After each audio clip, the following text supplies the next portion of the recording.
Andrew does come along, he was going to do a bit of an intro, but maybe he's held up. So if he does come on, I might defer from when he comes on, because Andrew and the group that he chairs is essentially the sponsor of this project, and Aaron and I are about to introduce ourselves. For those of you who don't know us, are essentially the RFU staff that are supporting the rollout of this. So my name's Matt Bryan. I work for the RFU, obviously. I'm coming up in about 3 weeks' time to 21 years at the RFU, so it's been quite a long time.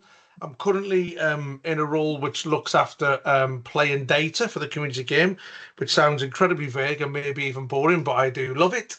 And that looks at all kinds of data from player registration. So I was the project manager for rolling out adult player registration. Now that's just coming into its second year, but now I look after player registration for age grade, adult, some competition statistics, and then also any things like potential electronic match card developments, and indeed how we get data out into the game that people can find useful in their roles.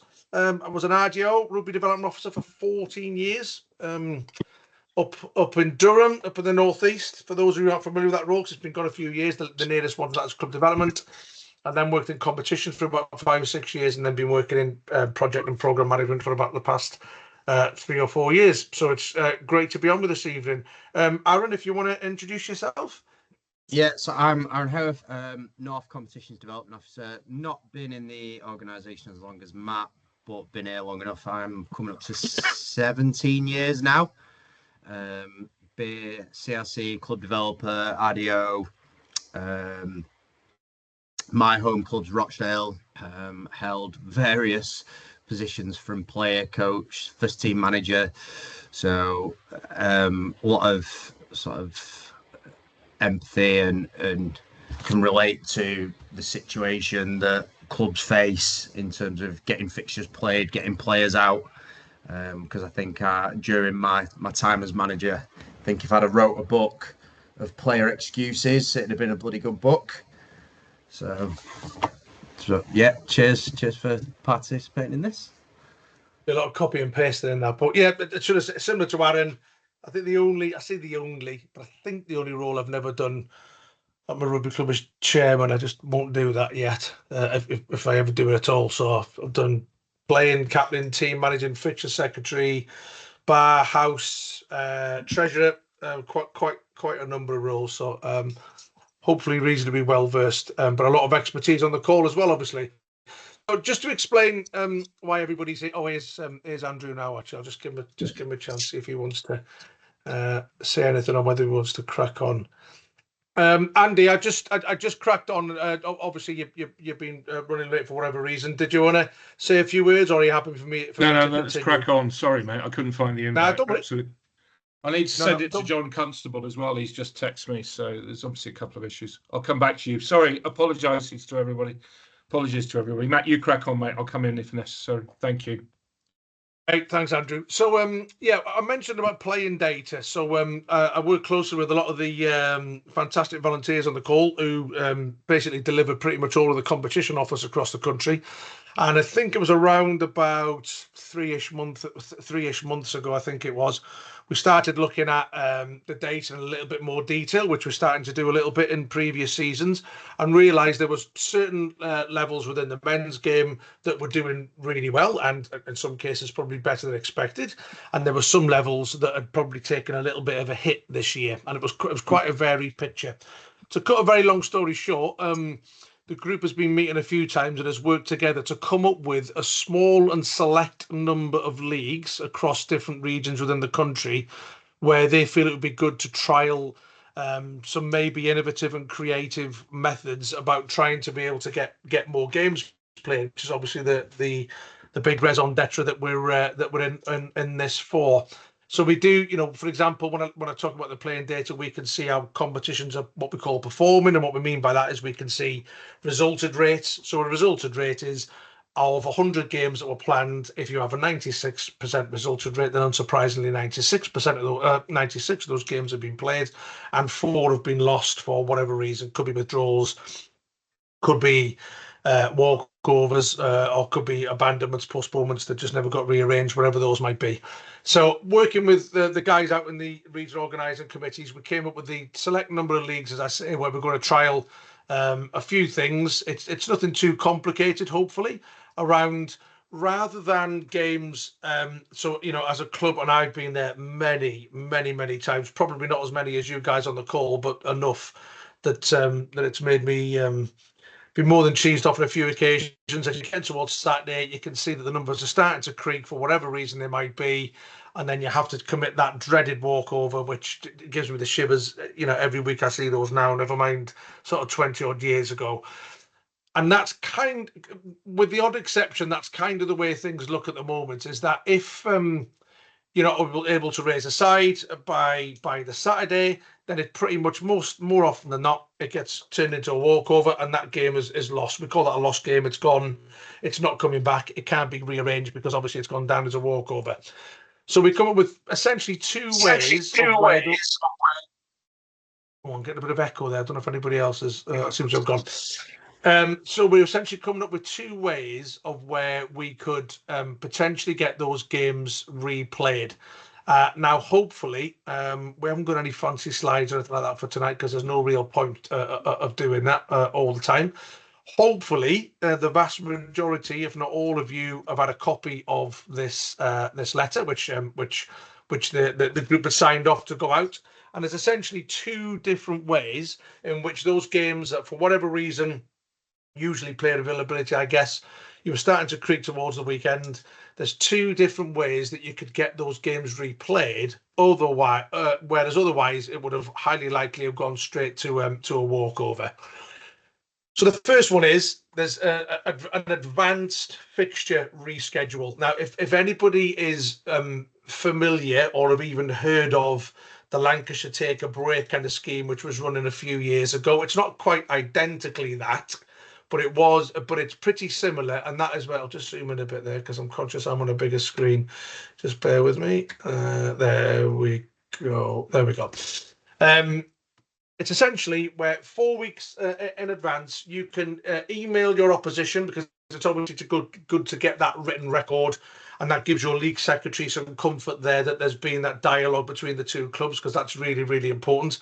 And I can't stress enough and make no apologies that throughout this project and throughout this season, we're going to be using the word collaboration a lot.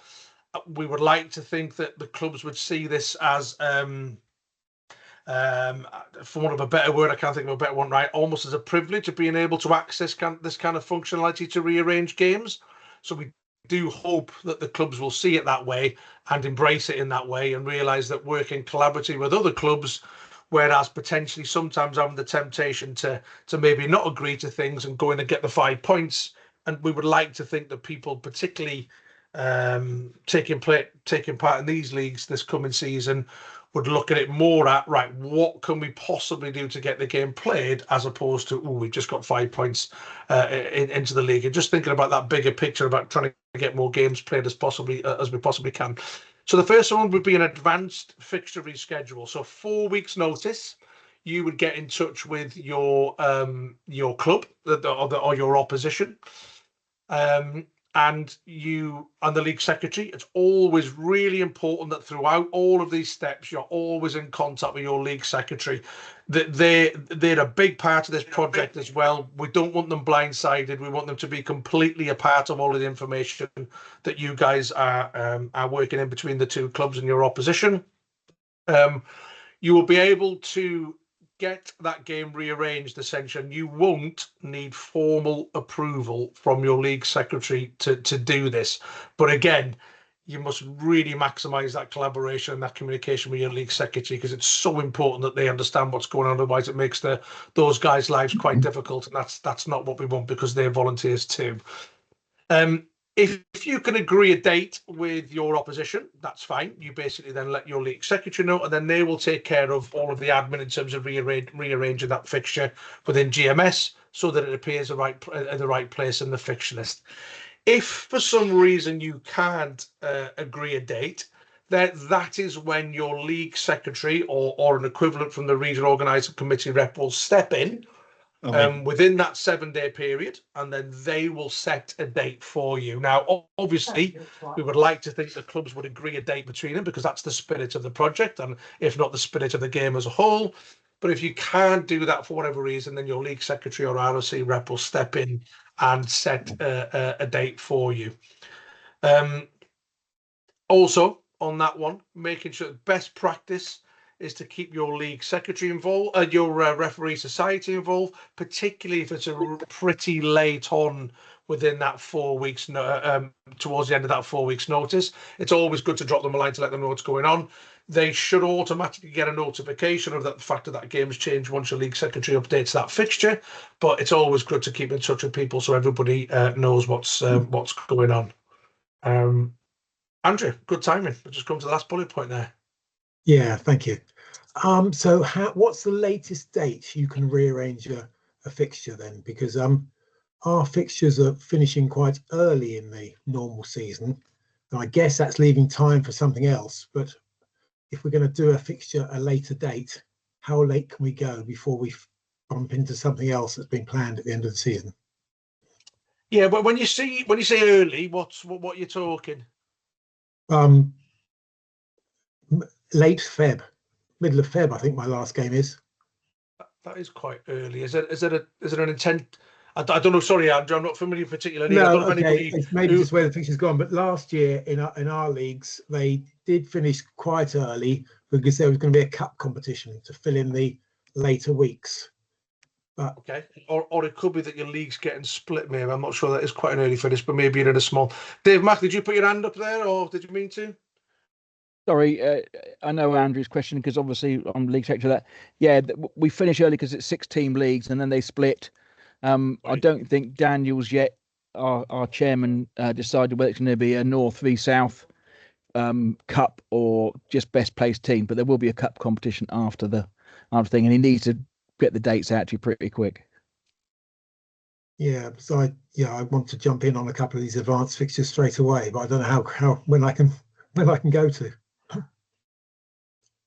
I think that's a fair point. Is that something we could follow up with, Dave? I'll put some notes together and then okay, cool. All right, okay. I'll just make a note of that. Which club are you with, Andrew?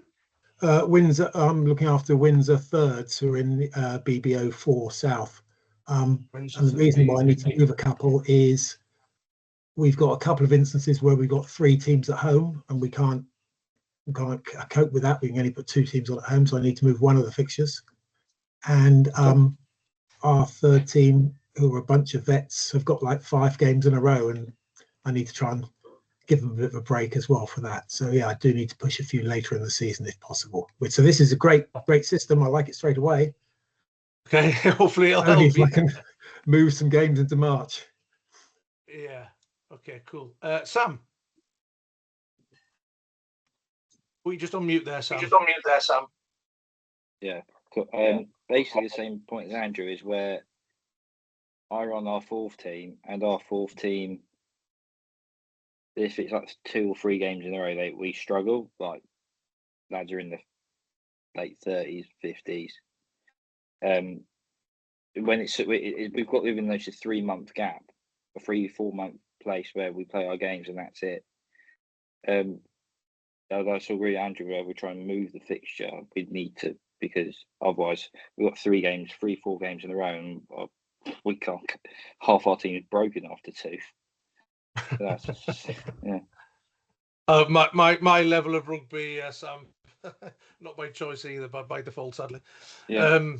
Well, hopefully, again, this will help. Yeah. And yeah, it'll. And it's probably just. I mean, the idea is it is a pilot. Hopefully, everybody who's on the call is in one of those leagues where the pilot's being run. If for some reason you've got the invite by mistake and you're not, or if you get chatting with colleagues in other parts of the country, it's important to stress it is just in those named leagues for this year. It is very much a pilot. And then, of course, we'll be reviewing that, or the team, led by Andrew Smart, will be reviewing that, and then we'll see if it's worked, and if it has, it's something we might look to roll out a little bit more, or if it hasn't, we'll try something else because we're always keen to try things. Done it a couple of times in last year, where in counties 4 you can, if you speak to the opposition, you can rearrange a fixture. We've done it twice, so it's worked-ish, but but they weren't quite clear. There was some of the ruling. We've done it on a Thursday night, and whatever the league says you have to do on a Wednesday, but sometimes you don't know. So some clubs don't know who they got until Thursday.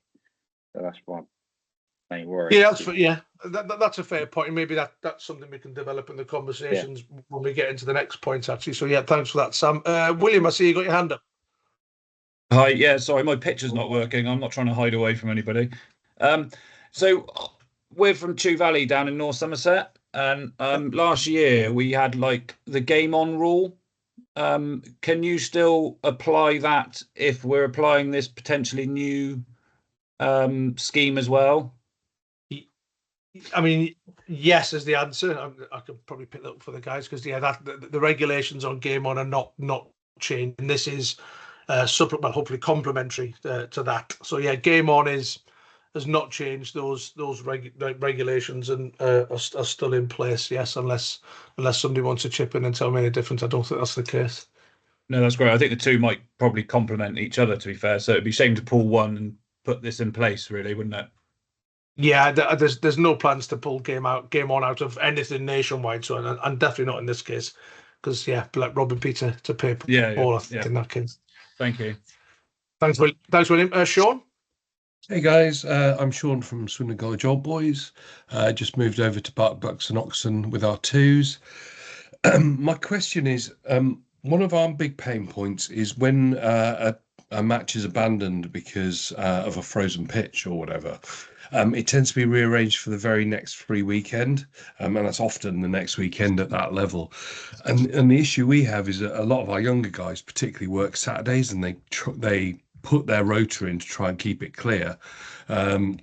So is there any flexibility about when a fixture's rearranged for, so we could bump it a couple of weeks so we got time to get shift patterns in and that sort of thing?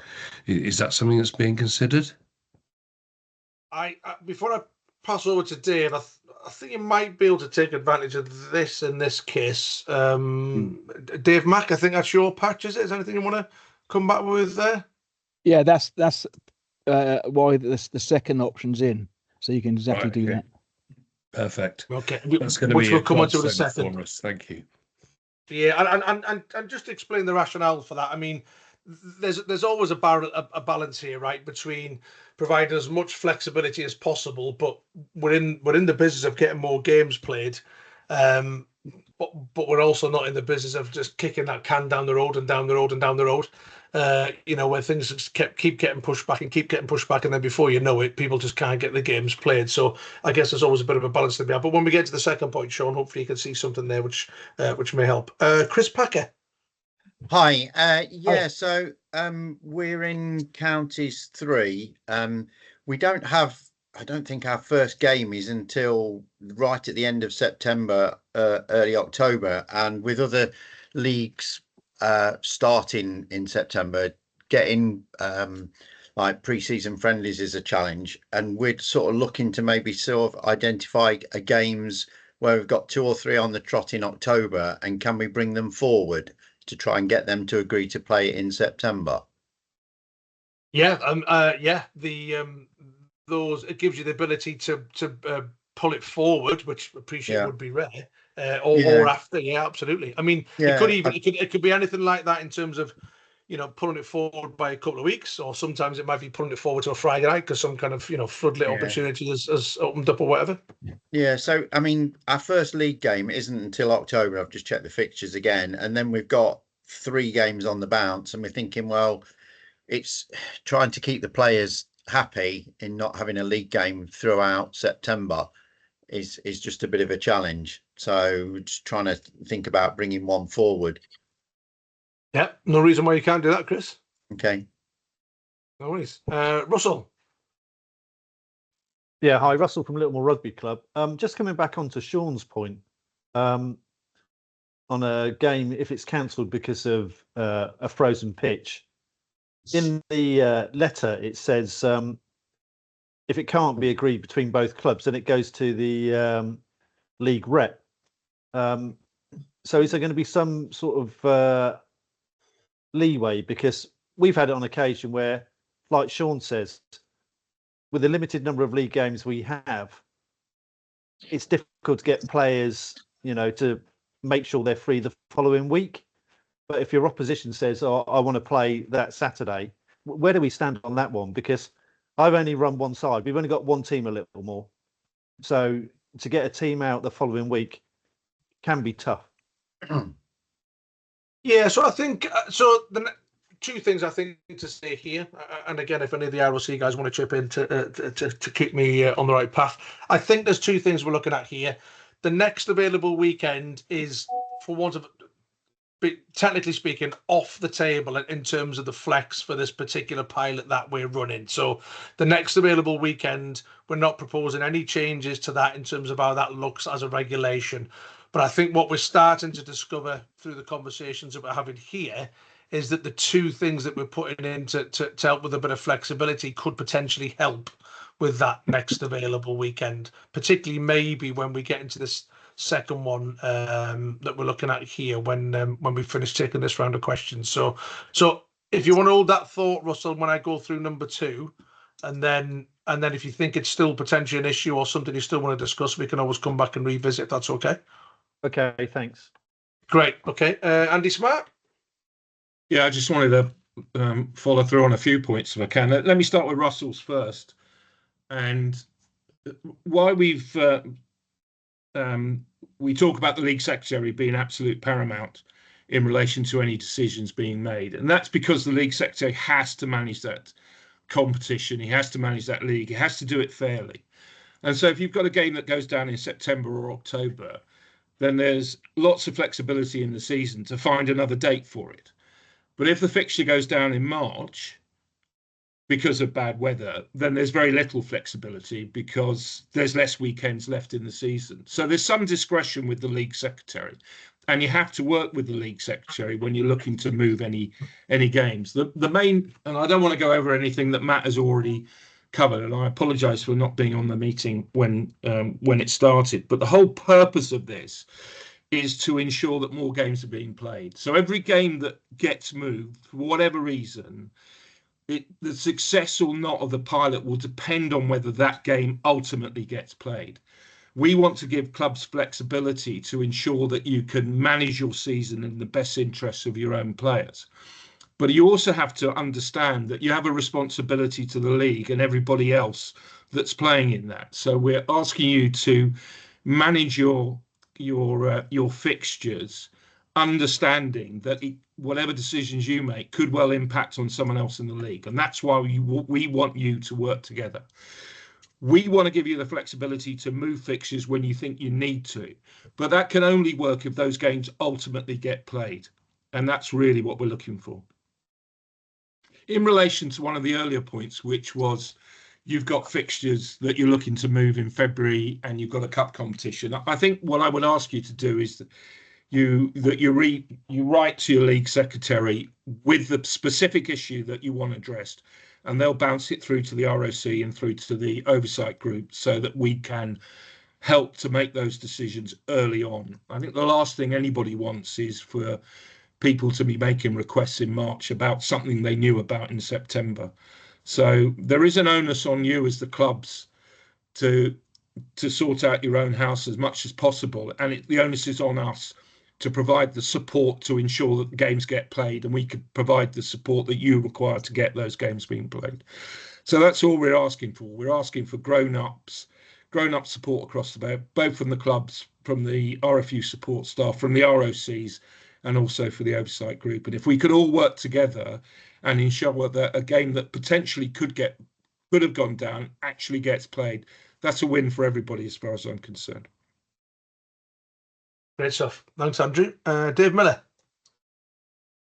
Evening all. I'm one of the league secretaries who was affected by this. So first one, Chris Packer, by all means bring the game forward. Other teams in your league already have done. So yeah, but please do that. The second point I've made, yes, flexibility, great. However, as a league secretary, I think I have 7 free weekends in my league. Traditionally, I need 5 due to bad weather. That only leaves me 2 weekends to play with if we get a bad winter. So yes, flexibility. However, flexibility may well be very restricted. So, yeah, happy to accept any requests for changes, but they will have to be dealt with in that framework. It's not free for all. It can't be free for all. Otherwise, as Andrew has just said, the matches just won't get played because we'll run out of free weekends to do them. So I just want to add that point of caution to it. Not disagreeing with anything, but just a point of caution. Thanks, Dave. Good to get that that balance in from both sides. Thanks very much for that. Okay, Keith, I know you had your hand up. You took it down. Are you good? Cool, excellent. Right, the next point then. So another the next kind of flexible option there to change. So these are the ones where you can sometimes see them coming from a couple of days off, rather as opposed to like 3, 4, whatever, 5, 6 weeks coming off. So these are your late fixture moves, and these will be available twice in the season. So going through it point by point. So that's, you need to request a move by 10 a.m. on the Wednesday before the match. And again, I think as a number of the guys who've got a lot of experience in administering the competitions, obviously the earlier that you can raise that flag, even if it's half a flag, that you think you might start to get an issue, the better. We can get those conversations going then and start to take advantage of some of these flexibilities. So the request to move must be put in by 10 a.m. on the Wednesday before the match. Fixtures can again be rescheduled to a date before or after. Now that might seem a bit strange putting before there if you're doing it on the Wednesday, but if something does pop up and you might want to play on a Friday night under lights or whatever because you can't do the Saturday, then that's something that you can definitely take advantage of. You must inform your league secretary. Make no excuses for keeping repeating in that, because it's so important to make those guys' lives as easy as possible. Like I say, they're volunteers too, and they're obviously keen to support this because everyone wants more games being played, but we do need to make it easy for those guys. Or your admin office, depending on how your regional organising committee is set up, because I know some people go straight to a central admin office in certain areas. Both teams must agree.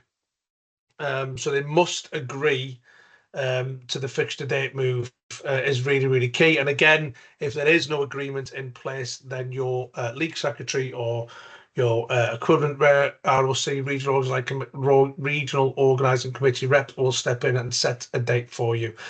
And probably more crucial than mention it on the previous point is definitely, in this case, be keeping in touch with your referee society on that. As soon as the fixture is rearranged in GMS, it should pull through to who's the ref. But we're talking much, much shorter notice here. So definite best practice here is to make sure that the referee society is informed. So really, really similar to the first one. It's just the more perhaps unplanned kind of fixture flexibility that you might be looking for.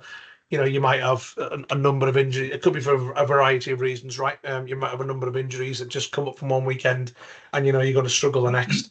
But yeah, that's the second part that we're looking at. So happy to take any questions on that. Dave, I'm presuming your hand up as a legacy hand, Dave Miller. It was, but I've actually got a question, so I'll just put it in. Okay, right, okay, go double bubble, go for it. I've lost the screen. So request a move by 10 a.m. on the Wednesday before the match. Is that from the team requesting the move? And if so, when is the timescale for the other team to reply? Yeah, that's a good call. That's probably a bit of detail we could discuss between ourselves now, I think, and maybe add into that for some clarity. I'm happy to take a steer on what people think on that. Or if nobody's got any fixed views, it's maybe something we can take offline as a steering group and then put back out. Okay, we'll do that. We'll take that one offline and we'll clarify that by who on the 10 a.m. move clarity. Thanks, Dave. So just throwing a suggestion then, say sure. 24 hours to respond, and if there's no response within 24 hours, it's deemed to be not agreed. Okay. All right, let's do that now. If anybody's got any burning disagreement to that, shout out now. I think you have to agree how the contact's made. If it's a phone call, and that's probably different to email. Yeah, I would agree with that. Might not be read. Yeah, I would agree with that. So I think what we probably want to put in here then is, if we agree with the 24 hours I think we're always going to want a written record of it because I think that's always handy to have. So I think email, but I think people should be, out of courtesy, firing off a more instant message, WhatsApp, phone call, whatever it might be, and ask for the other party to confirm receipt ASAP. I think is probably good on that one. Okay, I'll note that down. That's what we're going to do for now. But as the conversation develops, if anybody has anything massively different to that, we can revisit it. Ross Price. Yeah, hi, Ross Price, Rains Park Rugby, Counters 5, Surrey. First of all, thank you, gentlemen, for hosting this. It's great. I really do admire the initiative. It's very positive. The only thing I would observe is we're a one-side club. Last season, we struggled a lot, and on a bad week, and that was 50% of the fixtures, we didn't know whether we got 15 players by 10 a.m. Friday, let alone 10 a.m. Wednesday. So I guess in those sort of situations, we're back either to game on or conceding, are we?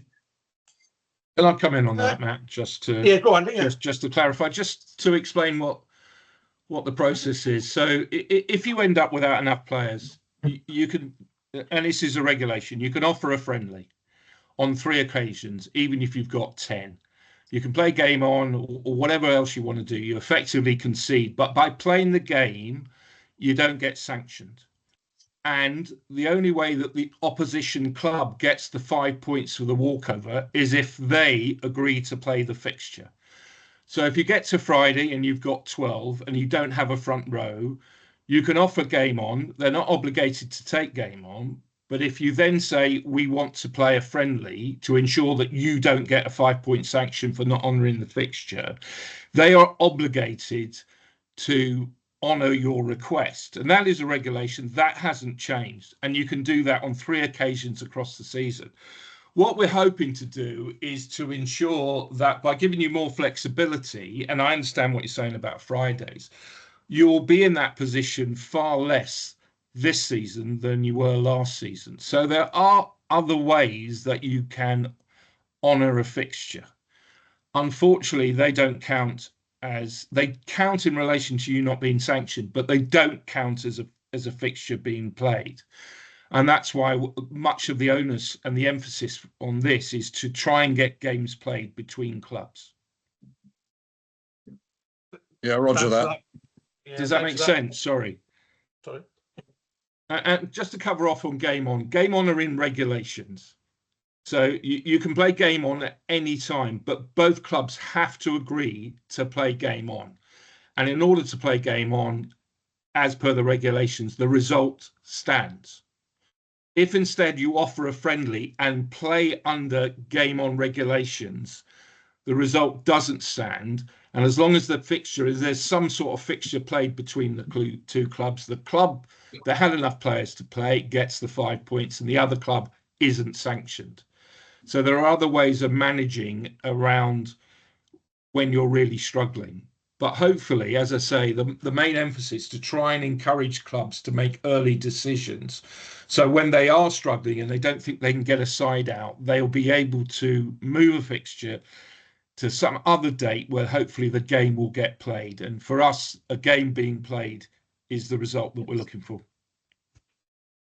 Thanks, Andrew. Just before Zach comes in there, I'm conscious that we probably haven't done a great deal on Game On for a couple of years. We give it a reboot, which I worked on. I think it was 3 years ago now. I think it might even be 4. I think it's 3.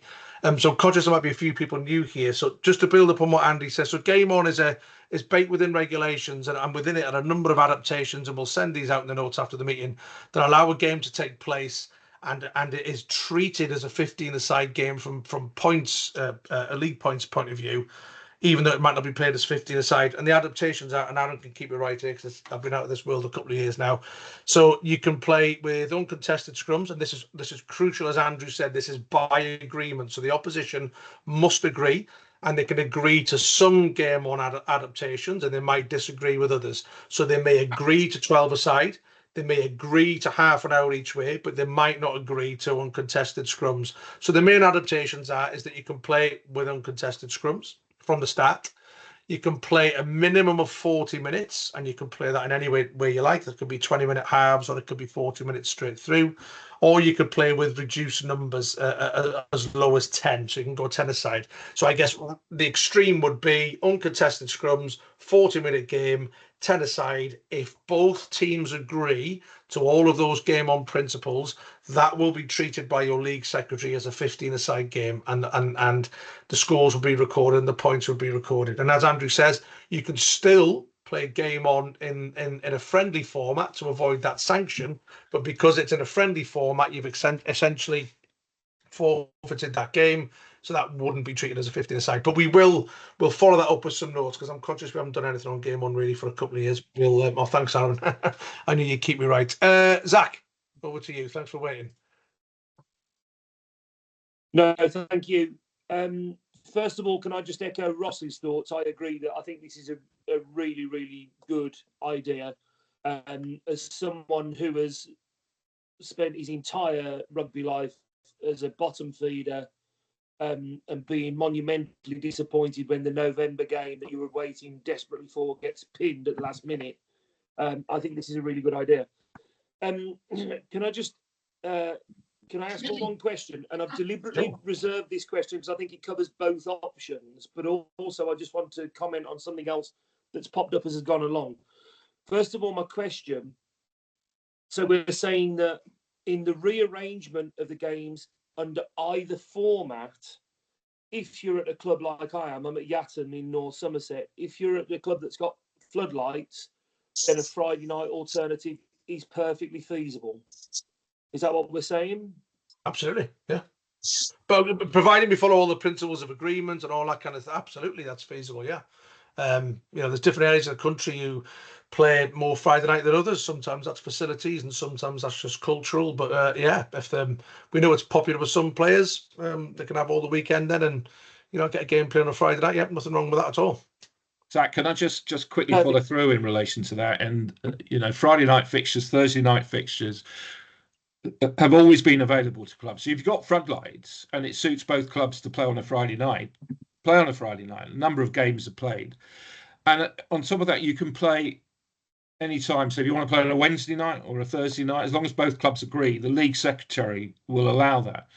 You can also play across the weekend, so you don't even have to play on the Saturday. If you want to play on the Sunday and your opposition agrees to play on the Sunday, you can play on the Sunday. Those have always been in regulations. They've never been utilised, but they should be a tool to get more games played. And if you've got lights, generally those clubs that have got lights and use it will find that they get better bar returns and better take up both with spectators and with players by playing the game on a Friday night, because it allows those people to go off across the weekend and do whatever else they want to do. So if you have floodlights, use them, mate. So may I just seek further clarification on that? If it's with the agreement of the other team, we could pull a Friday night fixture, a Saturday afternoon fixture forward to a Friday night, and it wouldn't come under the auspices of this agreement. It would just be an agreement between the two clubs. Well, my club's got floodlights. There's 4 or 5 clubs in my league that have floodlights. One of them plays almost all its games on a Friday night, home games, with the agreement of local clubs. But obviously we're a counties league, the same as you. So people aren't travelling in large distances, but they come, play on kick off at 7:30, and then know they can go back to their families on a Saturday and do whatever else they do. That facility has always been there in regulation. It's that opportunity. And there are parts of the country where that's used quite a lot. So the answer is yes. And if you want to bring it forward to a Thursday or a Wednesday or a Tuesday, as long as your opponents agree, you can play that fixture at any time up until the weekend of the nominated weekend for the fixture. Okay, thank you. Thank you ever so much for that clarification. I just have one observation on the conversation that went on a couple of points ago in relation to the Wednesday morning call, because I just have a slight fear that this is open to manipulation. If you're a team, for example, in 8th place, you've got nothing to play for, you phone up the team who could potentially win the league on a Wednesday and say, any chance we could rearrange, if they sniff an easy 5 points, is there potential for manipulation there? I don't know whether I'm just sort of, I think the point here. But all I'm saying, Zach, is that it has to work as a partnership. All the clubs in the league have to buy into it. This is about supporting, and it's no disrespect because my club's been there as well. This is about supporting rugby at the, at the bottom of the pyramid. And you don't support rugby at the bottom of the pyramid by deciding that 5 points on a Saturday is more important than actually giving 36 guys a game of rugby and a referee. So, as long as everybody takes the right view, and this is about trying to get games played that potentially wouldn't get paid. And for me, 5 points is not as important as 36 blokes playing on a Saturday afternoon in my club, coming into the bar, enjoying themselves. So let's just find another date to get that game played. But I take your point. I agree with you wholeheartedly, Andrew. I'm just anxious that this doesn't then just become a loophole. It's a fair point, and we're gonna. You've mentioned the league secretary. We're going to be all over it. Secretary. Yeah, the league. I feel that the league secretary, I beg your pardon, needs to have some kind of arbitrary role over this. And the point is just that to the make league sure, secretary, I agree with you wholeheartedly. I mean, the league secretary's responsibility is to get games played. That's his initial responsibility. Yeah. So, if we start from that position, the league secretary is there to support his league and support his clubs, but to get the games played, because they are more important to get games played than there are to have walkovers. So they'll be part of the process and part of the answer. Thanks, Andrew. Zach, I'm conscious of time as well, and a few people there, but some great debate. I'm jumping ahead slightly, and I will come back to the questions. There's some risk in this. There's definitely some risk in this. If we don't take some risks, we're not going to get any rewards, but we might uncover things, and I know everybody agrees with that. So it was why that the group felt it was really important to put that capture all statement in there. If for some reason there is something as a collective group we just have not foreseen, and for whatever reason, something that we've tried to do here to improve things ultimately has a detrimental effect, we'll want to undo that pretty quickly. Now, we're pretty sure that this can work, providing the clubs work together.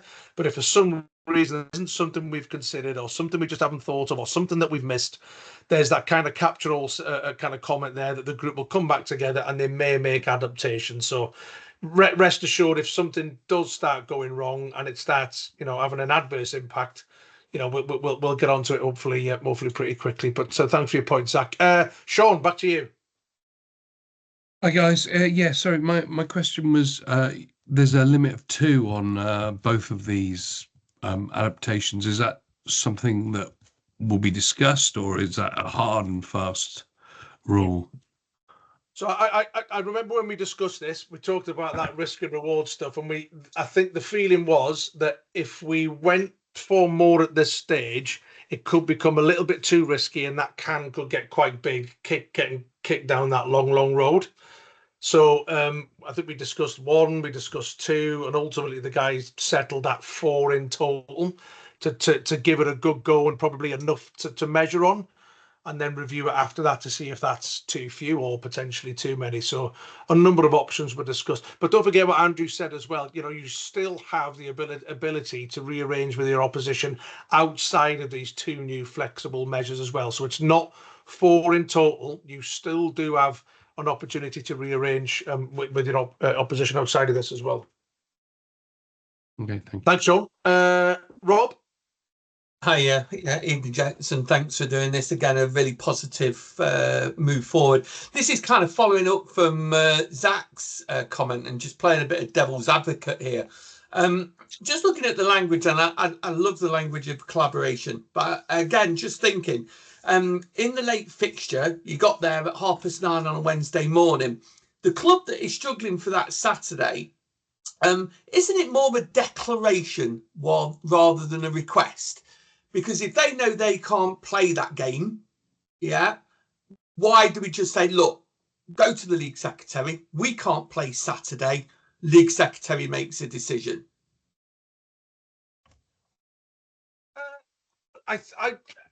if Andrew, if you want to step in, please do. I think that's probably what we've got now. I think is that you're declaring your camp, and I presume in 99% of cases, I'll happily be corrected here. Is that would then just turn into a walkover straight away, and that's what we're trying to avoid. I think that's pretty much what we've got now.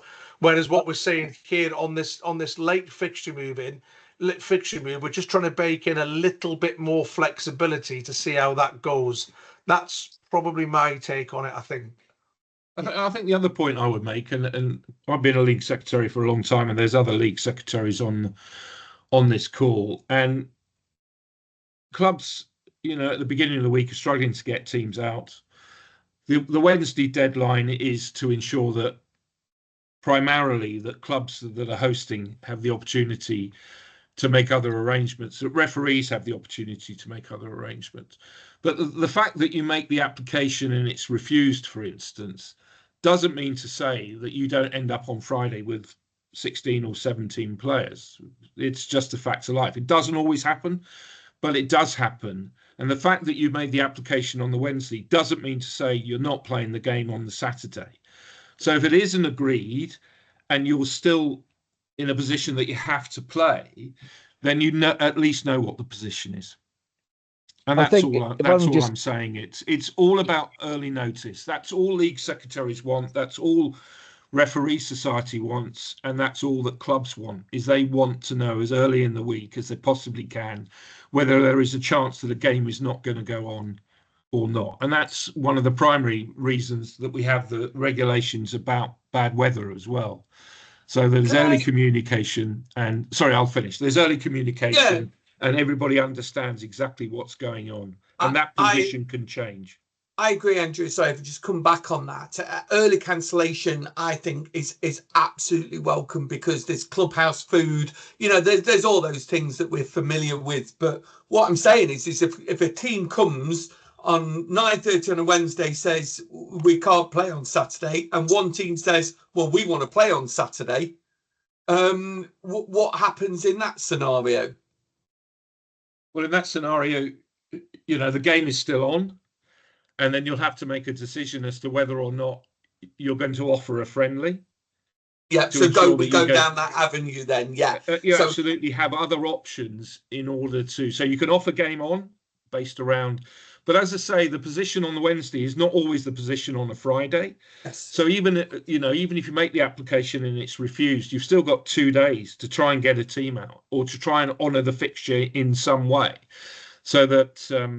you don't lose points, and they're obligated to honour the offer that you make. So, and it also, just going back to the 4, which was raised, and I'm sorry if I haven't completely covered your point there, but the reason that we've stuck with 4 is that there are different size leagues in this, and there's more flexibility the smaller the league is, because there's more weekends in the season for you to move fixtures to. But and I can't remember who it was, the league secretary was talking about, I think Surrey 5, he's got a 10-team league, so he's got 18 weeks of fixtures and 7 break weekends. Now, if we allowed is the wrong word, but if we said that we would provide more opportunities to move fixtures, it becomes untenable for the league secretary to manage his league effectively. But if you're in a 6-team league or a 7-team league or an 8-team league, then there is more flexibility to move fixtures because there are more free weekends. Thanks, Andrew. And just before I come to Russ, will probably be the final question of the evening. I'm kind of jumping ahead really to starting to wrap up here, but Russ, I definitely will come back to you. We're not going to smash everything tonight. We've hopefully, I think, answered the vast majority of questions, and I think there's a couple of points that have been asked for clarity, which we'll take away, which I think is more than fair. This isn't a meeting today and then that's it. You go off and then we come back at the end of the season and see how it goes. We want to stay in touch with you guys, and we want to set up some regular support sessions like these, and we can do these monthly, we can do them bi-monthly. We don't want to make them onerous, we want to make them helpful, because obviously people largely have got busy social lives or working lives as well as volunteer lives. So it's not, we don't have to smash it out the park tonight. We'll all be finding our feet with this because it is a slightly different way of doing things. And we'll just keep in touch on it. So there's definitely going to be follow-up from this in terms of notes of tonight's and tonight and some extra points of clarity that I said.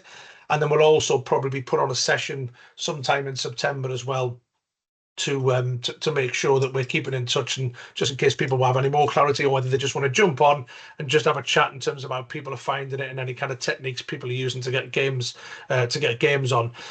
Before I come to you, Russ, I've also noticed there, Andrew, that I don't think we've got anybody on from the north tonight there, so we'll probably have to see what's happened with that letter going out from the guys from the north. I don't think anybody from the north is on tonight, but obviously we can get the recording out as well and potentially keep in contact with them at a time in September potentially. Russ, over to you for the last question, if that's okay. Yeah, always good if you turn the mic on, isn't it? My question is really to you, Matt, and it might not be appropriate at this moment, but there's nothing in the document referring to registration. And I'm only asking because during the closed season, our league sec, Simon Berman, who does a brilliant job, I've got to big him up. He's paying me a lot. During the closed season, there was talk about relaxing registration rules to a large extent, allowing dual registration. What's the position, please? Yeah, well, it's not often I'll say you've come to the right guy when it comes to me, but you definitely have with this one. So you dropped yourself in it with your introduction, mate. Yeah, I've got a whole list of questions down here for you. Yeah, I bet you have. I'm always wary when I talk about adult player registration. Sometimes it goes well, sometimes it doesn't. So one of the reasons that we selected the base of the pyramid competitions is because there's already a number of flexibilities within that. So as some of you will already be aware, maybe nearly all of you are, at counties 3 and below in the men's game, so that's obviously level 9 in old money and below, the level of registrations that players must have is what's called club registration. Now, you can still play at these levels with an RFU registration. I'll give you some examples of that. So if you're let's say you've got a first team that is in one of these leagues here, when you go onto your player registration dashboard, you won't even see what we call the RFU registration widget. Some people might call them tiles. You won't even see that because your team doesn't need it. So we strip that off to try and declutter it for you. If you've, let's say, got a second team playing in, let's take Windsor Threes, for example, who are playing a BBO 4 South, their first team may play at level 5. So you could have a player who's to play at those levels, so level 8 and above, counties 2 and above, you must have an RFU registration. But for these levels, all that is absolutely needed is club registration. So if all they're doing is playing at these levels, they need club registration. If they're playing up and down your teams and they get selected for your 2s 1 week and then your 3rds the next, then clearly they would need an RFU registration because that goes above that level of counties 2 and above. The main beauty about club registration is it's almost instant. So if they had a club registration last year or any registration last year, once the players renew over the summer, it bypasses the approval stage and goes straight to approved at your club. The reason that we did that was that we thought there's no point in volunteers spending valuable time reapproving registrations that they've already approved before. Or if they're new to your club, then they can do one of a number of things. They could be registered at another club and have a club registration, and then they can also come and register at your club and have a club registration as well. So they can have 2 active club registrations at any one time, and that will allow them to play at any competition, even in the same league, at level 9 and below, anywhere in the country. Two teams that can play for one weekend and then one the other. They can do that. Those players can also turn them over themselves. There's no transfers at that level. So they can just change those 2 clubs if they wanted to. So let's say they wanted to register because Windsor Threes was short 1 week, and then maybe it was Royal, forgive my geography, it's horrendous, Royal Wootton Bassett Threes the next. They could then go and play for them. They can change those club registrations around as much as they possibly can. The other 2 things to talk about on club registration is there's no transfer deadline constraints on club registration levels. So if you've got a player who has already got 2 registrations or even 1 registration, if they want to change those, providing they're still staying at those club registration levels of level 9 and below, counties 3 and below, they can change those right up until the last game of the season, if that's April, if that's as far as your league goes. There's no transfer deadline for players with a club registration. And then the final one, the final bit of flex in there, is that at club registration levels, you can have what's called retrospective registration. So we've all had the laugh and a joke, and it's definitely been my level of rugby, certainly in the last 10 years that I played as well, was that you can have players become available incredibly late in the day, possibly even at half time. They've just finished work early. You see them pulling the van in the car park. You want to get them warmed up quickly and get them on the pitch. So they can play and take to the field, and they can register later and up to noon on the following Tuesday. And if they do that, you will then still retrospectively be able to add them to the match card. But they must do that before 12 noon on the Tuesday. Well, how does that answer? How does it work on when you're doing your squad list on the match card pre-match? Because you just leave it blank. You just leave it blank. Yeah, you just leave it blank, and then you will add it. As long as they're registered by 12 noon on the Tuesday, then you'll be able to retrospectively add them into that match card. If for whatever reason they forget, the logic is baked into the system. Let's say, I forgot to register. They do it on the Friday. You won't be able to retrospectively add them, and then you may have a chat with your league secretary. I'm sure it'll be helpful about potentially paying an ineligible player. But as long as they do it by 12 noon on the Tuesday, you can retrospectively add them to that match card and just leave it blank until then. I've got that. Thank you. No worries. In BBO 4, yep, we allowed guest players. It said 8. Dave can back me up. But in counties 4 south or north, we're allowed to play it says 8 guest players. What counts as a guest player? Because I could bring. Is that they will be dual registered? Dual registered. Okay, because I could bring in. I've got quite hard. Well, it's like it could be last minute, but I could bring in someone who's registered from another club then to play for us if he doesn't have a game that week for his original club. So front row replacement.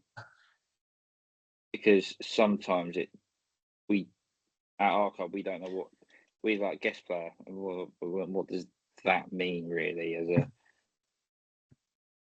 it's not classed as a ring. Go on, Dave, or Andy. Yeah, go for it. Sorry, Sam. Just quickly to cover. So those aren't regulations; they're admin instructions, local admin instructions that have been put in by the RSC specific to your league. So whatever your admin instructions say for your league, you're allowed to do. So if you have any misunderstandings about the admin instructions, you need to go to your ROC. And in this case, it's Southwest. Dave McAteer is on the call.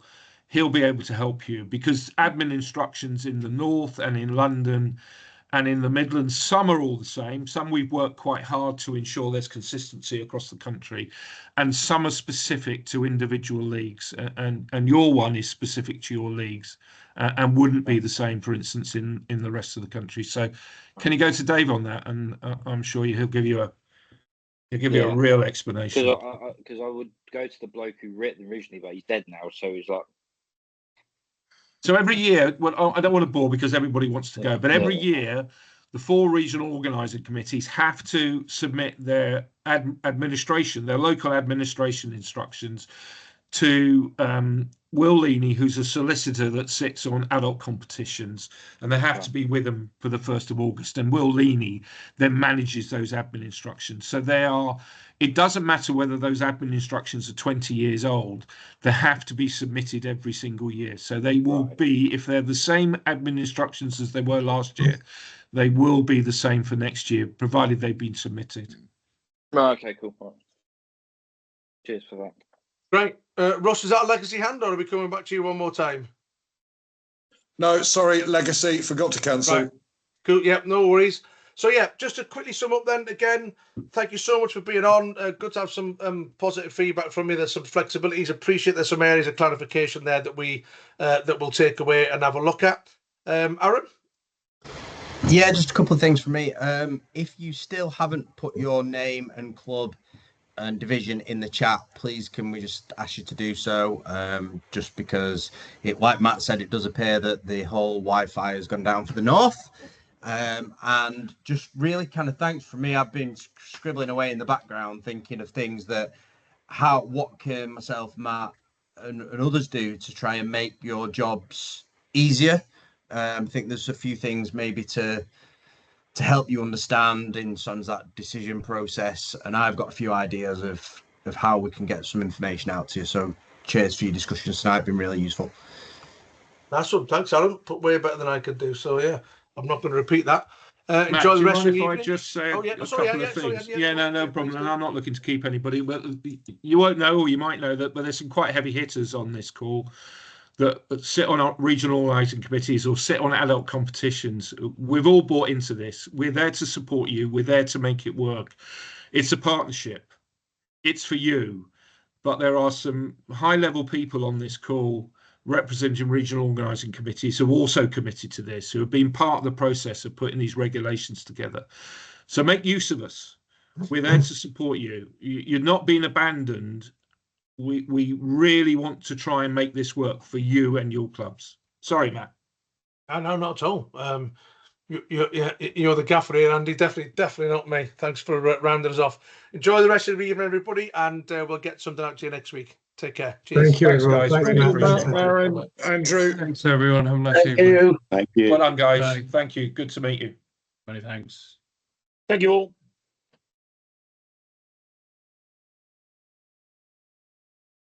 Matt, I know you're going to have a quick meeting with Aaron, but I just wanted to say well done to both of you and thank you again. And we'll get back in contact next week sometime, I think. Cheers, guys.